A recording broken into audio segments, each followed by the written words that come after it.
আকাশ থেকে খুব বৃষ্টি হচ্ছে, রাস্তায় একটা হিন্দু লোক দাঁড়িয়ে আছে, আপনি তাকে বলুন যে কাকা বৃষ্টি দিচ্ছে কে? বলবে উপরে একজন ভগবান আছে। বলবে কি বলবে না? বলবে বলবে বলবে ও উপরে একজন ভগবান আছে, বলবে না? বলবে। তারপরেও ও পৃথিবীর তৈরি করা কিছু জিনিসকে আলাদা আলাদা ক্ষমতাবান মনে করে, করে না? দেখবেন হিন্দু ভাইরা ওই আপনার লোহা লাকড়ির পূজা করে, ওটা কি বলে? বিশ্বকর্মা পূজা করে, করে না?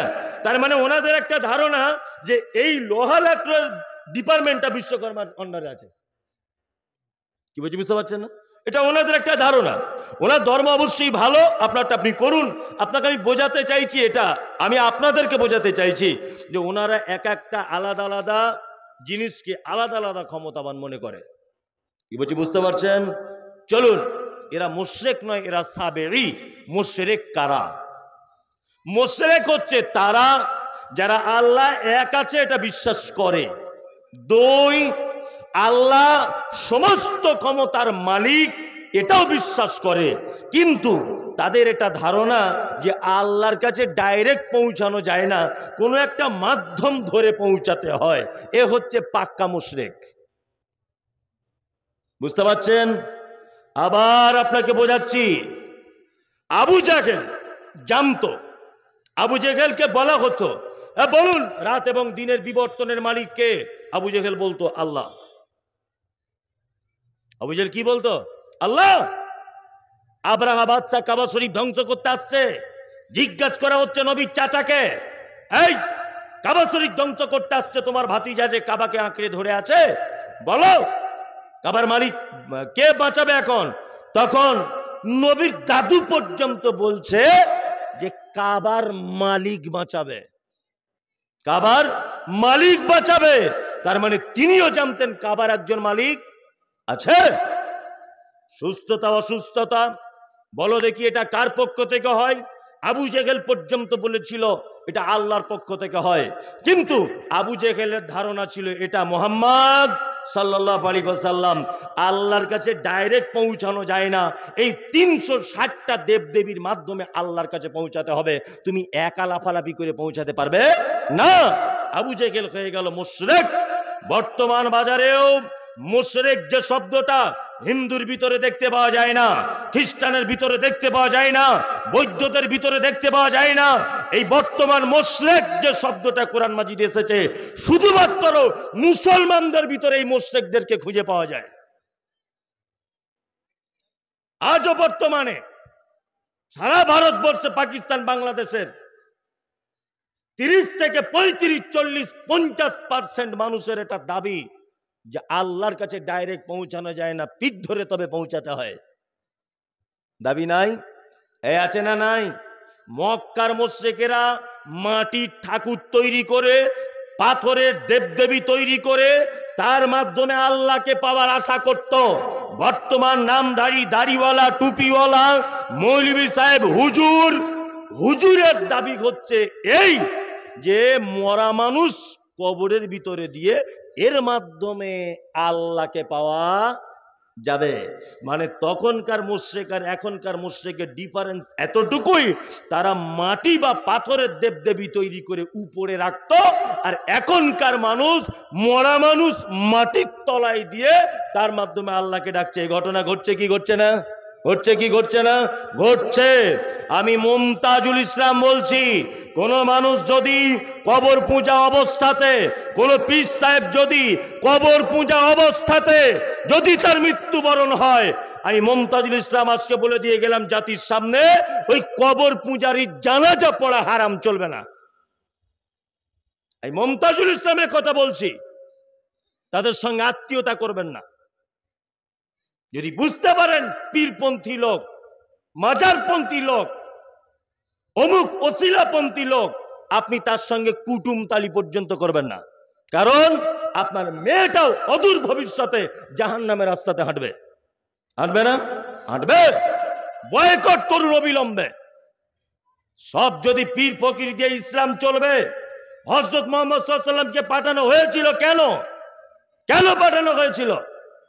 বলছে অমুক কিতাবে লেখা আছে, অমুক হুজুর বলেছে, অমুক ইমাম বলেছে, অমুক পীর সাহেব বলেছে। এই তোমার পীর সাহেবের কথায় যদি ইসলাম চলবে, মুহাম্মদ সাল্লাল্লাহু আলাইহি ওয়াসাল্লামকে পাঠানোর প্রয়োজন কি ছিল? কি প্রয়োজন ছিল মুহাম্মদ সাল্লাল্লাহু আলাইহি ওয়াসাল্লামকে পাঠাবার? বদমাইশির জায়গা পাও না। একজন মাত্র মানুষের কথায় জান্নাত পাওয়া যাবে, তিনি হচ্ছেন মুহাম্মাদুর রাসূলুল্লাহ সাল্লাল্লাহু আলাইহি ওয়াসাল্লাম। দ্বিতীয় কোন জায়গার কোন মানুষের কথা ইসলামের কথা হিসাবে মানা যাবে না। তোমার হুজুরের কথা তোমার বইয়ের পাতাতে রেখে দাও, তোমার হুজুরের 10 পয়সাও দাম নাই, 10 পয়সাও তোমার পীর সাহেবের দাম নাই। তাহলে এরাও এক শ্রেণীর মুশরিক বর্তমানে ঘুরছে। ঘুরছে কি ঘুরছে না? ঘুরছে। চলুন, আরো কত যে শব্দ এসেছে, যদি ব্যাখ্যা বিশ্লেষণ করা যায় তা রাত্রি 12টা বেজে যাবে। মানুষ তো বিরক্ত হবে, এসব বক্তব্য মানুষ শুনবে না। মানুষ কি শুনবে? ওই যে 7 তলা জাহাজের গল্প, হ্যাঁ, ওই যে ওখানে কি ঘটেছে এখানে কি ঘটেছে, এইসব মানুষ বেশি পছন্দ করে। এখন কিছু করার নাই। কি বলছি বুঝতে পারছেন? আমি যেখানে যাই আগে কয়েকটা হাসি নাসির কথাটা তো বলতাম জলসাতে, যেইখানে যাবে তা মানুষ স্মরণ করিয়ে দেয়। সেই হাসের গল্পটা বলবেন আজকে। একবারও বলেন একটা লোক যে এই হাদিসটা একটু বলবেন তো মৌলী সাহেব শুনবো, কেউ বলেন। দুঃখ লাগে এগুলো। কি বলছি বুঝতে পারছেন? এগুলো খুব দুঃখ। এবার আপনাদের ব্যাপারে আল্লাহ সুবহানাহু ওয়া তাআলা পুরস্কার ঘোষণা করেছেন। এই যত শব্দ এসেছে তার ভিতরে একটা দল, তার নাম হচ্ছে মোমেন। কে? মোমেন। এবার আপনাদেরকে বলি মোমেন কারা। এক, আচ্ছা, ঈমান আর মোমেন এই দুটো জিনিস এক না আলাদা? কথা বলুন। কে? ভয় করছে বলতে, যদি গোলমাল হয়ে যায় তাহলে বিপদ হয়ে যাবে। তাহলে এরকম ভাবছেন নাকি? আমি আপনাকে মারবো না, গালও দেবো না, এটা শুধু বলুন আমাকে যে মোমেন আর ঈমান এই দুটো আলাদা না এক? বলছে একটাই। হ্যাঁ, ঠিক, যে যেটা বুঝেছে সেটা বলেছে, কোনো সমস্যা নেই তো। আচ্ছা, আমি এবার আপনাকে একটা কথা বলছি। আপনাদের গ্রামে একটা ছেলে MA পাস, চাকরি বাকরি কিছু পায়নি, MA পাস। আচ্ছা বলুন তো, তাকে কেউ কোনোদিন স্যার বলে ডাকবে? ডাকবে? কেন ডাকবে না? কেন? তো MA পাস করেছে। স্যার উপাধি পেতে গেলে অন্তত পক্ষে কোনো স্কুলে ABCDFG এটাও পড়াতে হবে। কোন স্কুলের সঙ্গে সম্পর্ক এই স্যার শব্দটা, তাই না? আপনি যতই ডিগ্রি করেন, আপনি জীবনে কেউ কোনোদিন স্যার বলে ডাকবে না। এই স্যার শব্দটা শুনতে গেলে আপনাকে কি করা লাগবে? স্যার শব্দটা শুনতে গেলে কি করা লাগবে? স্কুলের সঙ্গে যুক্ত হতে হবে, তবেই আপনি স্যার, তাই তো? দিদিমণি কেউ বলবে না, যত ডিগ্রি থাক। বলবে? বলবে না। এবার আপনাকে বলছি, আপনার ডিগ্রি আপনাকে স্যার উপাধি দিতে পারবে না। ঈমান এনেছেন, লা ইলাহা ইল্লাল্লাহ, আল্লাহ ছাড়া কোনো সত্য মাবুদ নাই, মুহাম্মদ সাল্লাল্লাহু আলাইহি ওয়াসাল্লাম আল্লাহর গোলাম, আল্লাহর বান্দা এবং তার রাসূল। এটা আপনি সাক্ষী দেন কি দেন না? এটা দিলেন মানে ডিগ্রি অর্জন হলো, আপনার ঈমানটা এলো। মোমেন হতে হবে।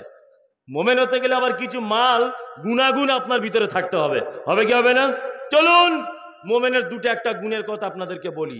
এক, আল্লাহ বলছেন, ইন্নামাল মুমিনুনা আল্লাযীনা ইযা যুকিরাল্লাহু ওয়াজিলাত কুলুবুহুম ওয়া ইযা তুলিয়াত আলাইহিম আয়াতুহু যাদাতুহুম ঈমানা ওয়া আলা রাব্বিহিম ইয়াতাওয়াক্কালুন। মুমিনের গুণ আল্লাহ বলছেন। আল্লাহ বলছে মুমিন তো তারাই, কারা? যারা অন্যায় করার পরে আমার কথা স্মরণ হয়ে গেলে ভয়ে থর করে কাঁপবে। এটা হচ্ছে মোমেনের 1 নম্বরের গুণ। আপনার জীবনে পাপ হতে পারে, কোনো সমস্যা নেই, হতেই পারে।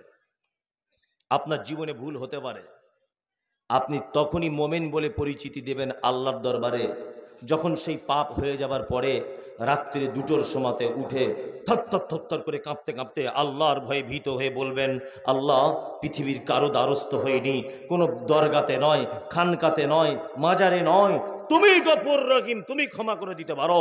প্রভু, আমি যে পাপ করেছি আমার স্ত্রী জানে না, যে পাপ করেছি পৃথিবীর কেউ সাক্ষী নেই, আমি যে পাপ করেছি হেডমাস্টার জানে না, মমতাজুল জানে না, আমার আব্বা মা জানে না, ভাই বোন কেউ জানে না, আল্লাহ তুমি জানো, তোমার কাছে ক্ষমা চাইছি।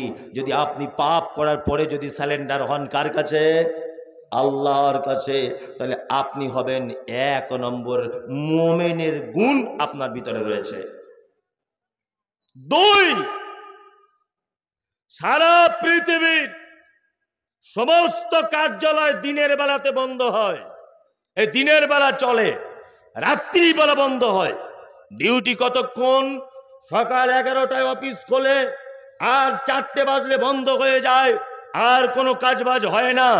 আল্লাহ সুবহানাহু ওয়া তাআলা বলছেন, আমার এই যে মারাত্মক সারা পৃথিবী, নবমণ্ডল, ভূমণ্ডল, সমস্ত কার্যক্রম 24 ঘন্টা চলতে থাকে।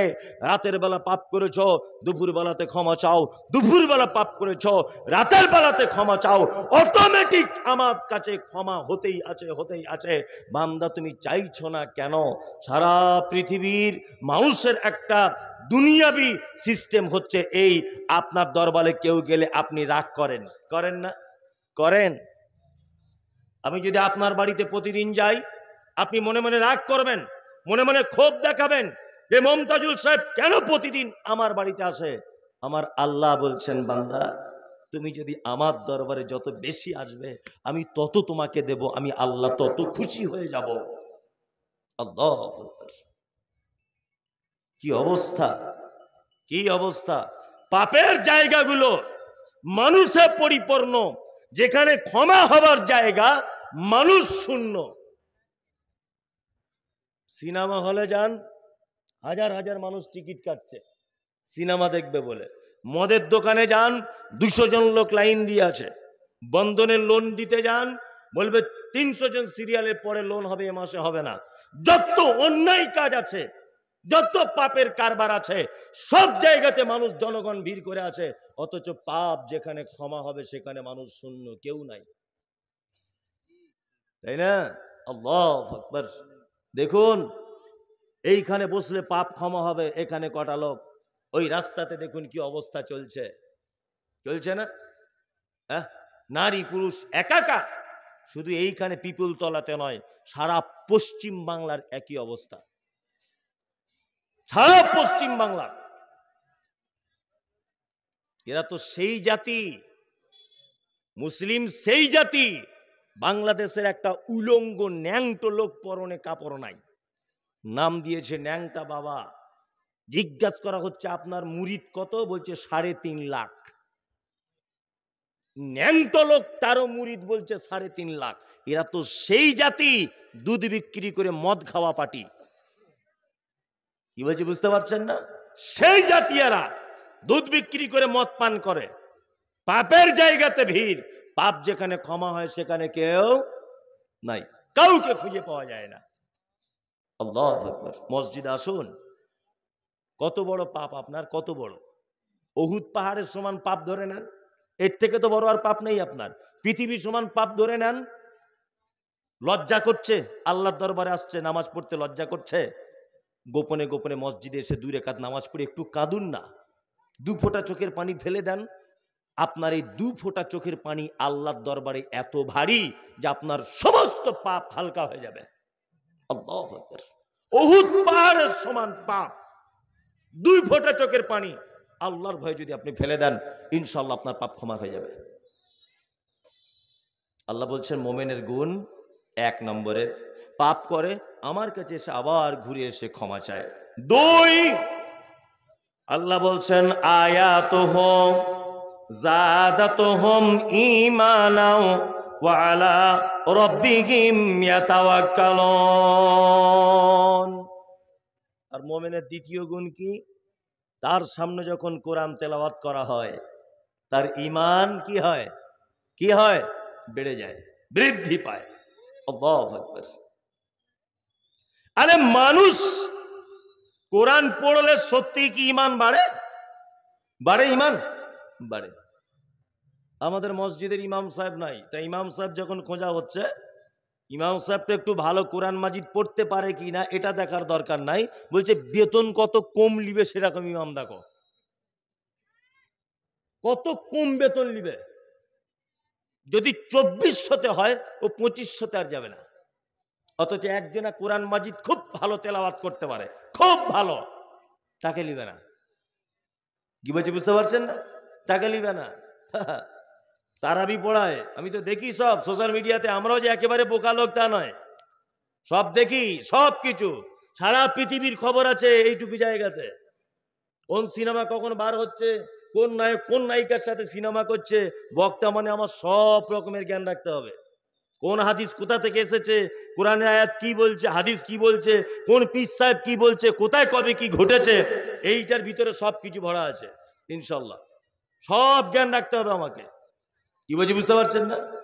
রমজান মাসে মসজিদে তারাবি হচ্ছে, খুব সুন্দর করে তেলাওয়াত করছে, আলহামদুলিল্লাহি রাব্বিল আলামিন আর রহমানির রহিম, তেলাওয়াত চলছে, কঠিন মানে খুব কোকিল কণ্ঠী তেলাওয়াত।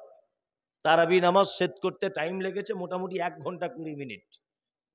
তার নামাজ পড়ে এসেই কমিটির সঙ্গে ঝামেলা পাবলিকের, বলছে ইমাম হটাবি কিনা বল। বলছে কেন? বলছে তারাবি পড়তে সালে এত টাইম লাগে নাকি? হ্যাঁ, সারাদিন কাজবাজ করি, এই ইমাম পাল্টাও। ইমাম কমিটি পাবলিকের চাপে ইমাম পাল্টে দিয়েছে। কি বলছি বুঝতে পারছেন? দ্বিতীয় আর একটা ইমাম এসেছে, দ্বিতীয় আর একটা ইমাম এসে গ্রামের একটা বয়স্ক লোককে জিজ্ঞেস করছে, হা গো চাচা, আগের ইমাম সাহেবটা চলে গেল কেন? বলছে ও কোরআন খুব সুন্দর করে পড়তো, টান দিয়ে দিয়ে তো ওই জন্য দেরি হয়ে যেত বলে লোক পছন্দ করতো না। ভালো করে বুঝবেন। তাহলে এ দেখছে সমস্যা কিছুই নয়, কোরআনটা একটু তাড়াতাড়ি পড়া, এটাই হচ্ছে মেন ব্যাপার, তাই তো? আর টাইমটা কমিয়ে আনা। এ প্রথম দিনই 35 মিনিটে টোটালে সব শেষ। মুসল্লি তখন বাইরে এসে বলছে এই হচ্ছে শালা বাপের বেটা, মৌলভী সাহেব এতদিন দেখেছি, এর মতো দেখিনি। বলছে কি বলছে না? হ্যাঁ বলুন তো, উত্তম কে করেছে, আগেরটা না এ? আগেরটা। আমরা কাকে উত্তম বলি? কাকে উত্তম বলি? দ্বিতীয়টা। আল্লাহ কি বলছেন? আয়াতুহু জাদাতুহুম ঈমানা। মোমেন তো তারাই, আহা যাদের সামনে কোরআন তেলাওয়াত করা হলে তাদের ঈমান বেড়ে যাবে। আল্লাহু আকবার। সত্যি যে ঈমান বাড়ে জ্বলন্ত প্রমাণ। এই যে এখানে একটা ছেলে ছিল, কই এই মঞ্জুর, বাইরে চলে গেল। আমরা দুজন এবার ওমরা করতে গিয়েছিলাম, আপনাদের দিনাজপুরের একটা লোক, দিনাজপুরের, এটা তো মালদা, দিনাজপুরের একটা লোক একেবারে নিরক্ষর, নাম লিখতে পারে না, কিছুই বুঝে না দুনিয়ার সম্পর্কে, একেবারে নিরক্ষর লোক। আমার সঙ্গে গিয়েছিল ওমরাতে। মানে আমি যখনই গেছি তখনই 20-30 জন 40 জন করে লোক নিয়ে গেছি। আবার রমজানের ঈদের 15 দিন পরে যাব। এই যে ভাইরা সব বলছে আপনার সঙ্গে যাবে, চলুন সবাই মিলে যাবো একসাথে, কোনো সমস্যা নেই। তা লোকটাকে নিয়ে গেছি, কাবা শরীফের ইমাম আল্লাহু আকবার কোরআন তেলাওয়াত করছেন। ইয়াউমা তারাউনাহা তাযগালু কুল্লু মুরজিআতিন আম্মা আরজাআত ওয়া তাযাউ কুল্লু যাতি হামলিন হামলাহা ওয়া তারান নাসা সুকারা ওয়া মা হুম বিসুকারা ওয়ালাকিন্না আযাবাল্লাহি শাদীদ। বাংলা মানে কি? বাংলা মানে আল্লাহ বলছেন কিয়ামতের দিন এত ভয়াবহতা হবে যেদিন গর্ভবতী মা তার বাচ্চা নিচের দিক দিয়ে পড়ে যাবে, বুঝতে পারবে না। আল্লাহু আকবার। একজন দুগ্ধ দানকারিনী মা তার বাচ্চাকে দুধ পান করাতে ভুলে যাবে, মানুষগুলোকে দেখতে পাওয়া যাবে সব যেন মাতাল। আল্লাহ তারপরে আবার বলছেন অমা হুম বিসুকারা, একজনাও কেউ মদ পান করেনি, ওয়ালাকিন্না আযাবাল্লাহি শাদীদ, শুধু আমার কঠিন আযাবের ভয়ে মানুষকে সব মাতালের মতো ঘুরতে দেখা যাবে কিয়ামতের মাঠে। সুবহানাল্লাহ। এই কিয়ামত। আব্দুর রহমান আস-সুদাইস তিনি যখন তেলাওয়াত করছেন, উনি আরবি দেশের মানুষ, হাউ হাউ করে কাঁদছেন। আমি মমতাজুল ইসলাম সামান্য একটু বুঝতে পারছি যে আল্লাহ এটা বলতে চাইছে, আমার চোখ দিয়ে অঝরে পানি ঝরেই যাচ্ছে। ফজরের নামাজ আর এশার নামাজ আব্দুর রহমান আস-সুদাইস সাহেব তিনি পড়াতেন। ইমাম, 1 নম্বর ইমাম উনি, মক্কার কাবা ঘরের। আমার পাশে দাঁড়িয়ে থাকতেন ওই চাচা দিনাজপুরের, ওনাকেও দেখতাম ডুকরে ডুকরে খুব জোরে জোরে কাঁদতেন। জিজ্ঞাসা করে বলতাম নামাজে পড়ে, চাচা আমি আরবি জানি বলে আমি না হয় মন ভরে গেল, আমি কেঁদে দিলাম, তুমি কেন কাঁদলে? চাচা তখন বলছে, সত্যি মাওলানা সাহেব, আমাদের এলাকাতেও নামাজ পড়েছি, কোরআন পড়লে যে অন্তর গলে যায়, আজকে আমার কাবাতে এসে তার জ্বলন্ত প্রমাণ হলো। অশিক্ষিত লোক, কোরআন পড়তে জানে না, কোরআনের মানে বোঝে না, সুললিত কণ্ঠে তেলাওয়াত শুনলে তার ঈমান গলে, মন গলে, চোখ দিয়ে পানি ঝরে ঝরে জামা ভিজে যাচ্ছে। আল্লাহর কসম করে বলছে, এটা আমার নিজের চোখে দেখা, নিজের চোখে দেখা। 1 লাখ টাকা খরচা করে আপনি একবার যদি উমরাটা অন্তত পক্ষে করে আসেন, 1 লাখ টাকা, আমার সাথে চলুন, রমজানের পরে আমি যাব ইনশাল্লাহ, চলুন। 1 রেকাত নামাজ পড়বেন, মনে হবে 5 লাখ টাকা শোধ হয়ে গেল। আব্দুর রহমান আস-সুদাইস এমন তেলাওয়াত করছেন, আল্লাহু আকবার, মনে হচ্ছে যেন কোরআন অবতীর্ণ হচ্ছে, এত সুন্দর তেলাওয়াত। 1 ঘন্টা 2 ঘন্টা যদি নামাজ হয়, 1 মিনিট আমি দাঁড়িয়েছিলাম এটা বোঝা যাবে না। প্রত্যেক ওয়াক্তে দেখলাম লোকটা মায়াবী কণ্ঠে তেলাওয়াত, প্রতিটা ওয়াক্তে তিনি কাঁদছেন, প্রতিটা ওয়াক্তে কাঁদছেন।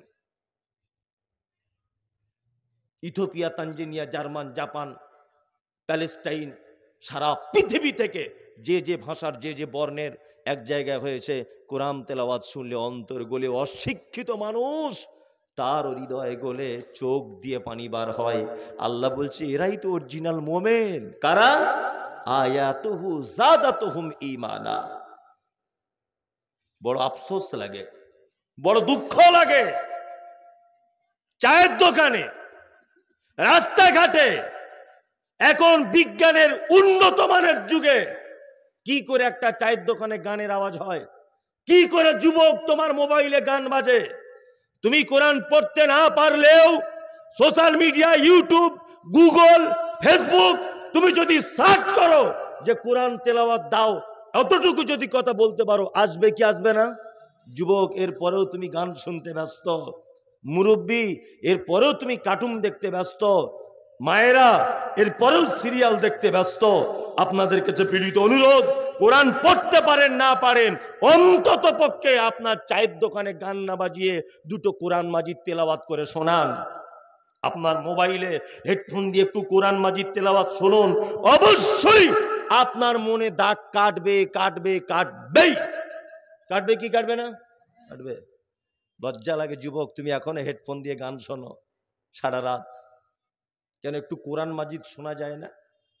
আল্লাহ বলছেন, আয়াতুহুম যাদাতুহুম ঈমানা ওয়া আলা রাব্বিহিম ইয়াতাওয়াক্কালুন। আল্লাহ বলে, মোমেন শোন, তোর 2য় নম্বরের গুণ হলো, তোর সামনে যখন কোরআনের আয়াত যখন বর্ণনা করা হবে, আল্লাহ বলছে তোর অন্তর গলে যাবে, গলে গিয়ে তোর ঈমানটা যেন বেড়ে যাবে। এটা মুমিনের 2য় নম্বরের গুণ। আয়াত বলতে নিদর্শনাবলী বোঝায়। আয়াত মানে কি? নিদর্শনাবলী। আল্লাহর যে কত নিদর্শনাবলী পৃথিবীতে আছে, শেষ করা যাবে গুণে? যাবে। 2টা একটা নিদর্শনাবলী। আপনারা রাগ করছেন, ছেড়ে দিব নাকি? ছেড়ে দিব না, তাহলে চুপচাপ বসুন, আরো কিছুক্ষণ বলি। আচ্ছা ভাই, আপনারা রসগোল্লা খান? খান। রসগোল্লা তৈরি হয় কি দিয়ে বলুন তো? ছানা দিয়ে, তাই না? ছানা দিয়ে। আচ্ছা, ছানা কোথা থেকে আসে? দুধ থেকে। দুধ কোথা থেকে আসে?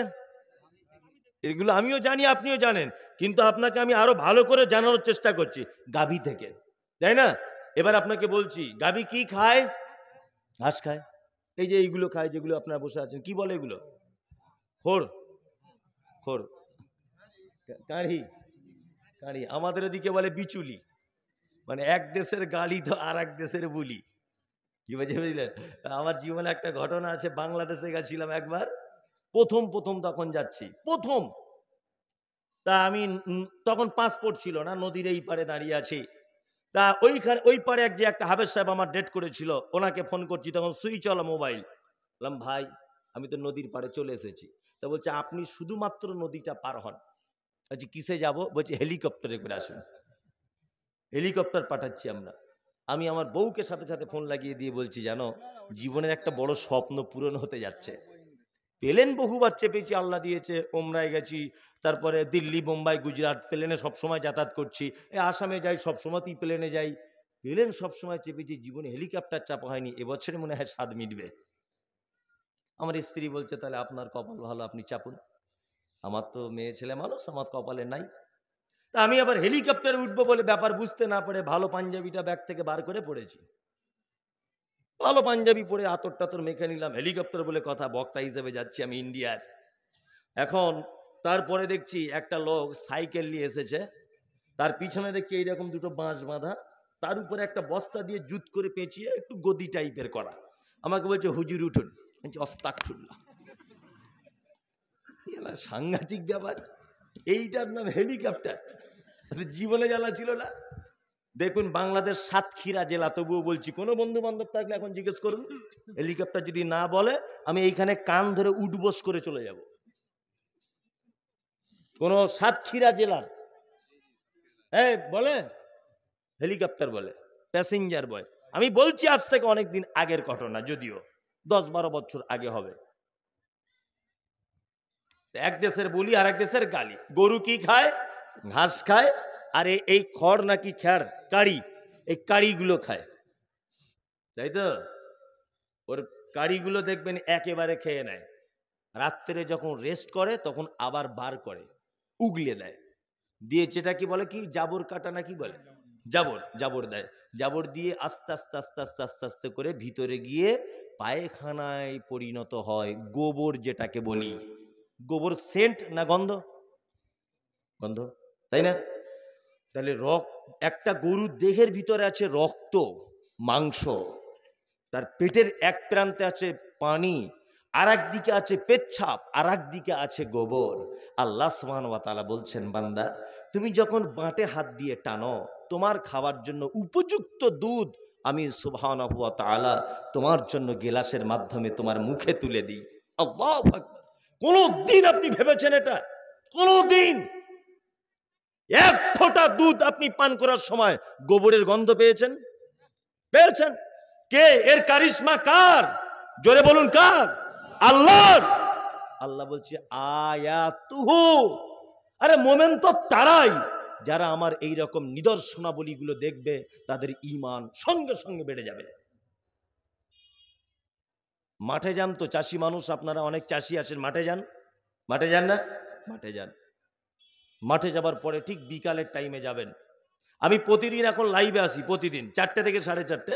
আমার একটা পেজ খোলা আছে, মমতাজুল ইসলাম অফিসিয়াল, ফেসবুকে প্রতিদিন লাইভে থাকি, আজকেও ছিলাম। তা ওই লাইভ করতে করতে দেখতে পাই আকাশে দেখবেন 5টার দিকে পাখিগুলো পেট ভর্তি করে এরকম ডানা মেলতে মেলতে নিজের বাসাতে রিটার্ন যায় রাতে থাকার জন্য। কিছু বক পাখিকে দেখতে পাওয়া যায়, বা বগের মতো দেখতে, আমি তো সবার নাম জানি না, এইরকম ডানা 2-4 বার মেলতে মেলতে এরকম স্থির করে দেয়, দিয়ে দেখবেন এইভাবে হেলতে দুলতে যায়। দেখেছেন? 2-4 মিনিট ডানা মেলে না, 2-4 বার মেলার এরকম করার পরে স্থির করে নেয়, নাই না? আল্লাহ বলেন, আওয়ালাম ইয়ারাও ইলা তাইরি ফাওকাহুম সাফাতিন ওয়া ইয়াকবিজনা মা ইমসিকুহুন্না ইল্লার রহমান ইন্নাহু বিকুল্লি শাইইন বাসীর। আল্লাহ বলছে, বান্দা আমাকে খুঁজে পাচ্ছ না? পক্ষীকুলের দিকে দেখো, ফাঁকা আসমানে তাকাও, পক্ষীকুলের দিকে দেখো, তারা যখন ডানা হিলাতে হিলাতে স্থির করে দেয়, পৃথিবীর কে আছে যে তাকে ওই স্থির অবস্থাতে মহাশূন্যতে ভাসিয়ে রাখবে? কে আছে? আল্লাহ বলছেন, কে? আমি, ইল্লার রহমান, আমার পক্ষেই সম্ভব। সুবহানাল্লাহ। কোন মানুষের পক্ষে সম্ভব? সম্ভব বলুন? সম্ভব নয়। আল্লাহ একটা সামান্য পাখির কথা পবিত্র আল কোরআনে নোট করে দিয়েছেন। সুবহানাল্লাহ। কত যে নিদর্শনাবলী পৃথিবীতে রয়েছে, অবাক লাগবে যেগুলো দেখলে, অবাক, আপনি বিস্ময়ে অভিভূত হবেন। কি আশ্চর্য ব্যাপার! আল্লাহ বলছেন আয়াতুহু, বান্দা আমাকে চিনতে পারছো না? তোমার ঈমান বাড়ছে না? তুমি ঈমানদার হতে পারছো না? পৃথিবীতে এরকম নিদর্শনাবলীগুলো দেখো, আর কি করো? আর আমাকে চিনতে পেরে যাও। 3, আমাদের কোন এক জায়গাতে নদী একটা দেখতে পাওয়া যায়, নদী, তাই না? দুইটা, একটা নদী দেখতে পাওয়া যায়, তার পানি দুই রকমের কালার, একটা নীল টাইপের আর একটা সাদা টাইপের, তাই না? সাদার সঙ্গে নীলের কোনো রকমের যোগাযোগ নাই, মিল নাই। আল্লাহ তাআলা বলছেন মারাজাল বাহরাইনি ইয়ালতাকিয়ান বাইনাহুমা বারযাকুল লা ইয়াবগিয়ান। পৃথিবীতে এমন একটা নদী আমি তৈরি করেছি যার দুই দিকের পানি দুই রকমের, একদিকে নীল আর একদিকে সাদা, মাঝখানে কোনো রকমের পার্টিশন ছাড়াই কেউ কারোর সঙ্গে মিলে যায় না। এটা কার পক্ষে সম্ভব? আল্লাহ। আল্লাহ বলছেন ইমানওয়ালা আয়াত হো, আমার নিদর্শনাবলী দেখবে আর কি করবে? তোমার ঈমান বাড়বে। ওয়া আলা রাব্বিহিম ইয়াতাওয়াক্কালুন। 3 নম্বরে আল্লাহ তাআলা বলছেন মুমিনের গুণ কি? ইয়াতাওয়াক্কালুন। মুমিন সর্বদাতে ভরসা করবে কার উপরে?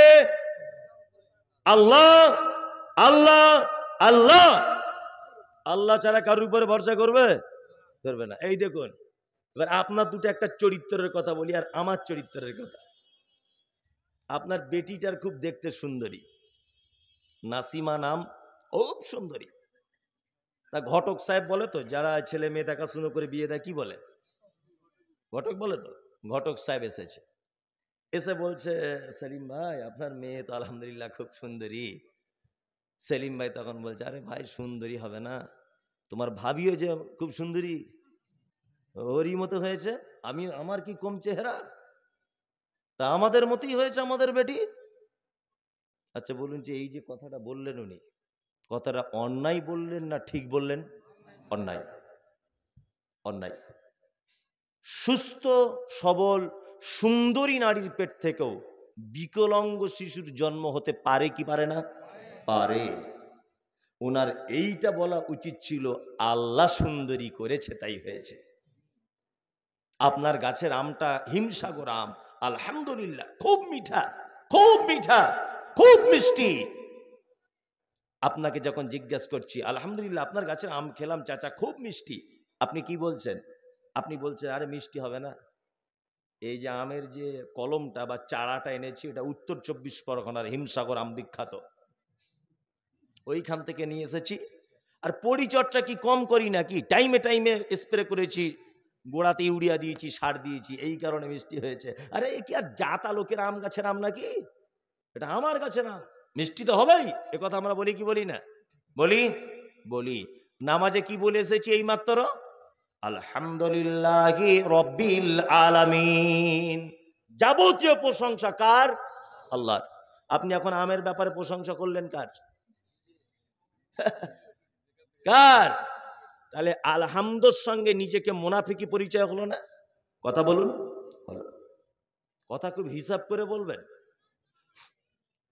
খাইরিহি অশাররিহি মিনাল্লাহি তাআলা। ভালো মন্দ যা কিছু হয় কার পক্ষ থেকে হয়? কার পক্ষ থেকে? আল্লাহর পক্ষ থেকে হয়। আল্লাহ বলছে মোমেন তো তারা ইয়াতাওয়াক্কালুন, সর্বক্ষেত্রে মোমেন আমার উপরে ভরসা করে। কার উপরে? আল্লাহর উপরে। মোমেনদের আর একটা গুণ কি? আল্লাহ 4 নম্বরে গুণ বলছেন আল্লাযীনা ইউকিমুনাস সালাত। মোমেন নামাজ পড়ে, সালাত আদায় করে। এই 5 ওয়াক্ত সালাত আদায় করেন তো? কই কারা কারা পড়েন 5 ওয়াক্ত দেখি? আমি একটা কথা বলবো দেখি। অনেকজনা তুলতে পারছে না, দেখছি দাদা কঠিন বিপদ করে দিল। এতক্ষণ যা ছিলাম বেশ ভালোই ছিলাম, এ নামাজ পড়ার কথা কেন বলছে? মনে মনে হচ্ছে না? গোলাম হোসেন, নামাজ ছাড়া কোনো উপায় নেই, কোনো অপশন নেই জান্নাতে যাওয়ার। আছে? নেই, কোনো অপশন নেই। সত্যি আমি মাঝে সাঝে বইপত্র পড়ি না, তখন মাথায় ঘুরে যায়, পুরো পুরো ঘুরে যায়। আব্দুল হামিদ আল মাদানি, ওই বর্ধমানে বাড়ি, উনি একটা জানাজা দর্পণ বলে বই লিখেছেন। জানাজা দর্পণ, সম্ভবত আমার গাড়িতে বইটা রাখা আছে, পড়ার জন্য আমি কিনেছি, বিক্রির জন্য নয়। তা ওই জানাজা দর্পণ বইয়ে লেখা হচ্ছে, বেনামাজিদের ব্যাপারে লিখতে লিখতে 97 নম্বর পৃষ্ঠার নিচের দিকে উনি লিখছেন যে কোনো বেনামাজি মারা গেলে মুসলমানদের কবরস্থানে তাকে দাফন করা যাবে না। আশ্চর্য ব্যাপার হচ্ছে, কোনো বেনামাজি যদি মারা যায় তার জন্য দোয়া করা যাবে না। আশ্চর্য ব্যাপার। তার মানে কি, মানে নামাজের কত গুরুত্ব উনি বোঝাতে চাইছেন। অনেক লোক আছে না, বলছে নামাজ না পড়তে পারি, আমার বাকি কাজ সব ঠিক আছে, টাইমের কারণে নামাজ পড়তে পারি না, এরকম লোক আছে না? নাই আছে। চলুন আগে বেড়ে যায়। মোমেনের 4 নম্বরে গুণ সালাত আদায় করবে। অমিম্মা আরযাকনাহুম ইনফিকুন। মোমেন কি করবে? কি করবে? দান করবে। দান, তাকে উপার্জিত সম্পদ থেকে সে আল্লাহর রাস্তায় কিছু দেবে। এবার আপনার কাছে অনুরোধ, আপনি মরা মানুষের মতো বসুন। আপনার কাছে আমি একটা কথা বলতে যাচ্ছি, খুব ইম্পর্টেন্ট কথা। চুপচাপ, কেউ কোনো কথা বলবেন না, নড়াচড়া করবেন না। আল্লাহ বলছেন মোমেন তারা যারা দান করবে। এই ব্যাপারটা আপনাকে একটু বোঝায়। যদি বলছে মাদ্রাসা ঈদগাহের জন্য টাকা চাইবেন, 1 টাকা চাইব না, জাস্ট আপনাকে একটা জিনিস বোঝানোর জন্য। আল্লাহ নবী সাল্লাল্লাহু আলাইহি ওয়াসাল্লাম পৃথিবী থেকে চলে যাবার আগে, এদিকে ফিরুন সবাই। আল্লাহ নবী সাল্লাল্লাহু আলাইহি ওয়াসাল্লাম পৃথিবী থেকে চলে যাবার আগে অসুখে পড়েছিলেন, জানেন? মারাত্মক অসুখ। দিনটা ছিল বৃহস্পতিবার। কি বার? বৃহস্পতিবার। বৃহস্পতিবার তিনি জীবনের শেষ জমাতের ইমামতি করেছেন। কোন ওয়াক্তের? মাগরিবের। মাগরিবের প্রথম 2 রাকাতে তিনি তেলাওয়াত করেছিলেন সূরা মুরসালাত। যার দ্বিতীয় রাকাতে তিনি তেলাওয়াতে শেষ করেছেন যে শব্দ বা আয়াত দিয়ে, সেটা হচ্ছে ফাবি আইয়্যা হাদিসিম বাদাহু ইউমিনুন। আল্লাহ বলছে তোমরা কি এর পরেও অন্য কোনো কথার উপর ঈমান আনবে? নবী যেন উম্মতের জন্য এটা বলতে চাইছেন যে আমার পরেও তোমরা কি কোনো কথার উপর ঈমান আনবে? আল্লাহর নবী সাল্লাল্লাহু আলাইহি ওয়াসাল্লাম অসুস্থ হয়ে পড়লেন। এশার নামাজের জন্য তিনি ওযু করলেন। একবার ওযু করলেন, অজ্ঞান হয়ে গেলেন। আর একবার ওযু করলেন, অজ্ঞান হয়ে গেলেন। আরো একবার ওযু করলেন, অজ্ঞান হয়ে গেলেন। মসজিদে নববীতে ঢুকতে পারছেন না। আল্লাহু আকবার। হযরতে আবু বক্করকে ইমামতি করার অনুমতি দেওয়া হলো। হযরতে আবু বক্কর সিদ্দিক রাদিয়াল্লাহু তাআলা আনহু ইমামতির জায়গায় যেতে চাইছেন না। আর তখন তো আল্লাহ রসুল বেঁচে আছেন, কি করে যাবেন? বাধ্য হয়ে তিনি ইমামতি করতে চলে গেলেন। পৃথিবীতে একজন মহামানুষ তিনি ছিলেন, আল্লাহর নবী সাল্লাল্লাহু আলাইহি ওয়াসাল্লাম বেঁচে থাকা অবস্থায় 17 রাকাতের ইমামতি করেছেন। তিনি হচ্ছেন কে? 17 ওয়াক্তের ইমামতি করেছেন। তিনি কে? আবু বক্কর সিদ্দিক রাদিয়াল্লাহু তাআলা আনহু। আবু বক্কর ইমামতি করছেন বলে আম্মাজান আয়েশা ব্যাপারটা ভালো বুঝছেন না। তিনি একটা আপত্তি করলেন, কারণ আয়েশা রাদিয়াল্লাহু তাআলা আনহার আব্বা আবু বক্কর, আর আল্লাহ রসুল শেষ জামানাতে শেষ দিনগুলোতে আয়েশার হুজরাতে ছিলেন। এখন অন্যান্য বিবিরা যদি আপত্তি করে যে আয়েশার হুজরাতে আল্লাহর নবী আছে বলে মনে হয় আয়েশার আব্বাকে ইমামতি করতে দিচ্ছে, এরকম একটা ব্যাপার। আয়েশা আপত্তি যখন করলেন, আল্লাহ নবী সাল্লাল্লাহু আলাইহি ওয়াসাল্লাম আয়েশাকে বললেন, আয়েশা কখনোই নয়, তোমার আব্বা আবু বক্কর ইমামতি করবে। শনিবার আল্লাহ রাসূল সাল্লাল্লাহু আলাইহি ওয়াসাল্লাম একটু সুস্থতা বোধ করলেন, অসুখটা একটু কমলো। আল্লাহ রাসূল অসুখ কমার সাথে সাথেই বলছেন, আয়েশা 2 জন সাহাবীকে বলো আমি তাদের কাঁধে হাত দিয়ে একটু মসজিদে নববীর ভিতরে যাব। আল্লাহ রাসূল 2 জন সাহাবীর কাঁধে হাত দিয়ে মসজিদের ভিতরে যাওয়ার চেষ্টা করছেন। আবু বক্কর ইমামতি করছিলেন জোহরের। ব্যাপারটা বুঝতে পেরে পিছনে আসার তিনি একটা কৌশল অবলম্বন করলেন যে আল্লাহর নবী যখন চলে আসছেন আমাকে পিছনে চলে আসতে হবে। আবু বক্কর আসতে চাইলেন, আল্লাহ নবী ইশারা করে বললেন, আবু বক্কর না, ওখানেই তুমি দাঁড়াও। নবীজিকে আস্তে আস্তে করে নিয়ে গিয়ে আবু বক্করের বাম দিকে দাঁড় করিয়ে বসিয়ে দেওয়া হলো। আল্লাহ রসুল বসে পড়লেন। এখন আবু বক্কর ছিলেন ইমাম, তিনি হলেন এখন মুকাব্বির, অর্থাৎ আল্লাহ নবী সাল্লাল্লাহু আলাইহি ওয়াসাল্লাম আস্তে আস্তে তাকবীর দিচ্ছিলেন, আল্লাহু আকবার সামি আল্লাহু লিমান হামিদা। আবু বক্কর সেটা জোরে জোরে বলে মানুষকে শোনাচ্ছিলেন। ইসলামের প্রথম মুকাব্বির নাম তার কি? আবু বক্কর সিদ্দিক রাদিয়াল্লাহু তাআলা আনহু। বাড়ি চলে এলেন আল্লাহ রসুল নামাজের পরে। বাড়িতে এসে এত অসুখ বেড়ে গেল, আল্লাহ নবী আয়েশাকে বলছেন 3টি কথা, খুব গুরুত্ব দিয়ে শুনুন। এক, আয়েশাকে বলছেন, আয়েশা আমাদের বাড়িতে কি কোনো সম্পদ আছে? আম্মাজান আয়েশা বলছেন, আল্লাহর নবী আমাদের বাড়িতে 5টা থেকে 9টা স্বর্ণের মুদ্রা আছে, অর্থাৎ দিনার যেটাকে বলা হয়। দিরহাম বলা হয় চাঁদির পয়সাকে, আর দিনার বলা হয় সোনার কয়েনকে, তাই তো? আম্মাজান আয়েশাকে আল্লাহর নবী তখন বলছেন, আয়েশা তুমি এখনো পর্যন্ত এইগুলো বাড়িতে রেখে দিয়েছো, অথচ কোন আল্লাহ বলা মানুষের জন্য, কোন নবীর জন্য এটা কখনোই ভালো নয় যে এত নিকৃষ্ট জিনিস বাড়িতে রেখে আল্লাহর সঙ্গে সাক্ষাৎ করবে। আল্লাহু আকবার। আয়েশা তুমি এখনো দান করে দিলে না, পয়সাগুলো এখনো বাড়িতে রেখে দিয়েছো, যাও দান করে দিয়েছো, যাও। আয়েশা বলছেন, আল্লাহ রসুল আপনি অসুস্থ ছিলেন, ওই জন্য কাউকে দেওয়ার সুযোগ হয়নি। তার মানে নবীজি এ কথা থেকে বোঝাতে চাইছেন এটা, যে সম্পদ হচ্ছে পৃথিবীর সব থেকে নিকৃষ্ট একটি জিনিস। এটা যখনই তুমি দান করে দিতে পারবে তখন তোমার হয়ে গেল। তুমি যদি রেখে চলে যাও তাহলে এর থেকে নিকৃষ্ট আর কোনো জিনিস নেই। আপনাকে তো প্রায় দেখি আপনি বেটার ভবিষ্যৎ করছেন, দেখি না? যদি বলছেন বেটার ভবিষ্যৎ করছে, চাচা আপনি এখানে আসুন তো, এই গামছা মাথায় দিয়ে আপনি এখানে আসুন, আপনি আসুন এখানে, শুনুন, কিছু ধরবো না, জিজ্ঞেস করবো না। অনেক লোক ভয়ে আসে না। একটা জিনিস আপনাকে দেখাচ্ছি, বক্তব্য তো অনেক শুনেছেন, বাস্তবে আপনাকে দেখাই। এটা আমি আজ 3-4 দিন ধরে দেখাচ্ছি। এখানে আসুন, এগুলো দেখে জ্ঞান অর্জন করুন। আচ্ছা বাপ, আপনার বয়স কত বছর? আইডিয়া একটা আনুমানিক? 72, 72। আচ্ছা আচ্ছা, আপনার আব্বা মারা গেছে না বেঁচে আছে? কত বছর হবে মিনিমাম? 30, বেশ 40। শুনুন ভালো করে বলছি, জ্ঞান জ্ঞান জ্ঞান অর্জন করুন। এরকম ভাবে আপনাকে আজ পর্যন্ত কেউ বলেনি।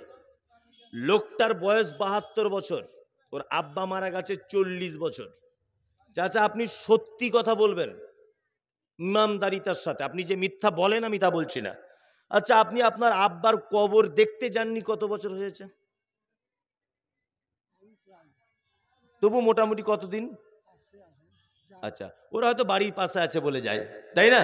মোটামুটি একটা লোক 40 বছর বাপ মারা হয়েছে, 5 দিনে তার বাপের কবরে গেছে নতুন নতুন। এখন আর ওর বাপের কবর কোনটা এটাও মনে নেই। বসুন, আচ্ছা বসুন বসুন। কি বলছি বুঝতে পারছেন? হ্যাঁ, কেউ দেখতে যায়? আপনি যান? আপনার আব্বা মা বেঁচে আছে?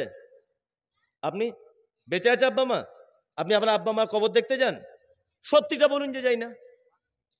পারছেই দূরে কাদের আছে যে খাস করে দেখতে যেতে হয়? কেউ যায় না। হ্যাঁ, অথচ বলছে আমি বেটার ভবিষ্যৎ করছি, বলছে না? যে এত টাকা কেন কামাচ্ছ চাচা? বলছে বেটাদের ভবিষ্যৎ করে তো কিছু দিতে হবে। তোমার বাপও তোমার ভবিষ্যৎ করে গিয়ে পৃথিবী থেকে চলে গেছে, সে আজকে কবরে একা একা মরছে, কেউ দেখতে গেছে? আমি মমতাজুল ইসলাম আমার বাপের কবরের সাইডে যাই? কখনোই যাই না।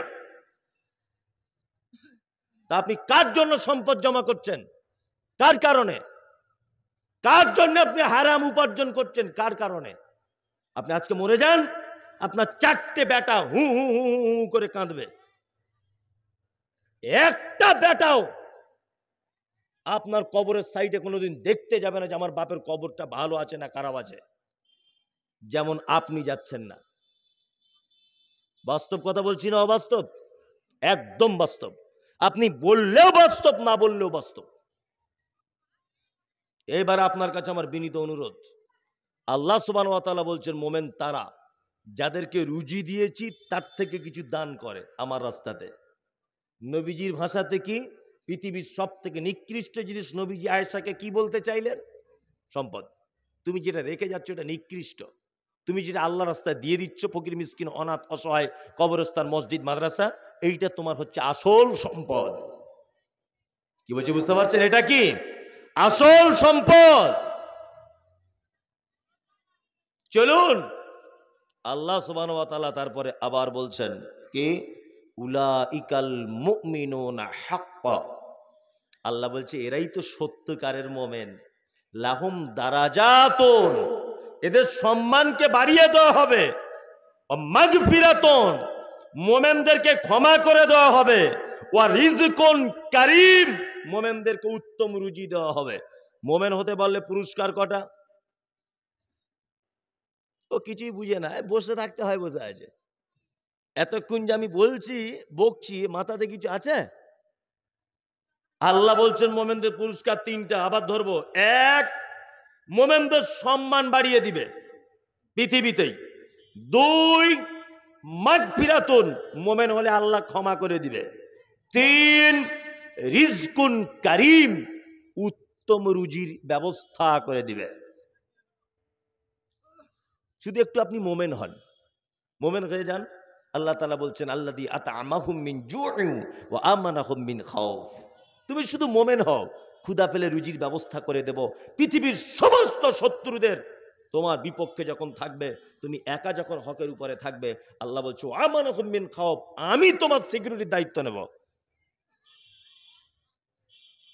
অনেক সহিহ আকীদার মানুষদের মুখে গল্প শোনা যায় যে আমি একা আহলে হাদিস হয়েছি বলে গ্রামে আমাকে উঠে নামাজ পড়তে দিচ্ছে না। এরকম ঘটনা শুনতে পাওয়া যায় না? গ্রামের লোক সবাই বলছে তোর জানাজার মাটি দেওয়া হবে না, গল্প হয় না? আমি ওই ভাইকে অনুরোধ করব, আল্লাযী আত'আমাকুম মিন জু' ওয়া আমানাকুম মিন খাউফ, আপনি ধৈর্য ধারণ করুন, আল্লাহর পক্ষ থেকে আপনার রুজির ব্যবস্থা করা হবে। আর আপনি যদি ভয় করেন, আল্লাহ আপনার সিকিউরিটি দেবে ইনশাআল্লাহ। এটা আল্লাহর ওয়াদা। আপনি কেন ভয় করছেন? এটা আল্লাহর ওয়াদা। আপনি হপের উপরে থাকুন। মানুষ চলে যেতে চাচ্ছে, রাত্রি এখন 12টা বাজে। কি বললাম বুঝলেন?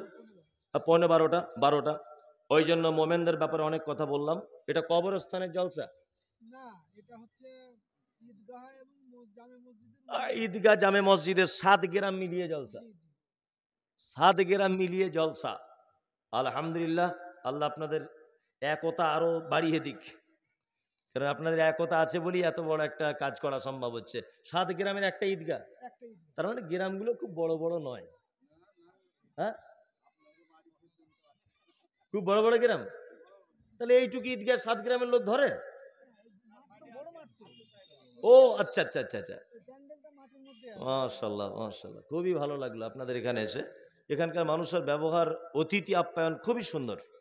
ওই একজন ভাই ছিলেন, আলহামদুলিল্লাহ খুবই সুন্দর এখানে। জি জি জি, আলহামদুলিল্লাহ আলহামদুলিল্লাহ। বিক্ষিপ্তভাবে অনেক কথা আপনাদের সামনে আলোচনা হলো। আর আদায়টা কিসের কারণে হচ্ছে? ও প্রাচীর হবে ঈদগাহের, ও ঈদগাহের উন্নতি কল্পে। তা মানুষ তো আর বসতে চাইছে না। মানুষের তো এটা একটা মানে 12টা বেজে গেছে, জুম্মা মসজিদ এটা। অবশ্যই আপনারা ঈদগাহের উন্নতি কল্পে বা জুম্মা মসজিদের উন্নতি কল্পে অবশ্যই আপনারা কিছু কিছু সহযোগিতা করুন। কিছু সহযোগিতা করুন দেখি, এটা আমার দায়িত্ব এবং কর্তব্য। কিছু অন্তত দেন, অন্তত আমি আনন্দটা পাই। একটা লোক 10 টাকা দিল, এখানে তো জোর জবরদস্তি নেই না, খুশি করে আপনি 20টা টাকা বা 500টা টাকা বার করে বলুন, খুব আনন্দ পাবো আজকে। সত্যি আমি এবছর অনেক জলসা করলাম, আজকের মতো ভালো লাগেনি কোথাও। মানে পরিবেশটা খুব ভালো ছিল। কে এটা? আচ্ছা আচ্ছা, আসুন আসুন ভাই, দিকে দেন, আল্লাহ দিয়ে দেবে আপনাকে। দেন 5,000 টাকা দেন, আল্লাহ দিয়ে দেবে। আচ্ছা, আর আনতে হবে না, ভাই দিয়ে দেবে। সালামটা করুন। খুব ভালো ছেলে, যাই হোক। আর 5,000 টাকা ইনশাল্লাহ। জি, উনি 5,000 টাকা দিবেন। 2,000 টাকা দিয়ে দিয়েছেন, আর 3,000 টাকা বাকি ভাই দিয়ে দেবেন। ও দিয়ে দিচ্ছে তো, ওর কাছে যা টাকা আছে 10,000 চাইলেই ভালো হতো, অনেক টাকা আছে ওর কাছে। আলহামদুলিল্লাহ আলহামদুলিল্লাহ। এই মজলিস ভাঙার দোয়া বলে যান না তো, এতক্ষণ বসে থাকার নেকি পাবেন না, এটা হাদিসে আছে। আর অন্তত 2টা মিনিট দাঁড়ান, আমি মজলিস ভাঙার দোয়া বলবো, আপনি দোয়া বলে চলে যান। কে? আচ্ছা, আল্লাহুম্মা সাল্লি আলাইহি আল্লাহুম্মা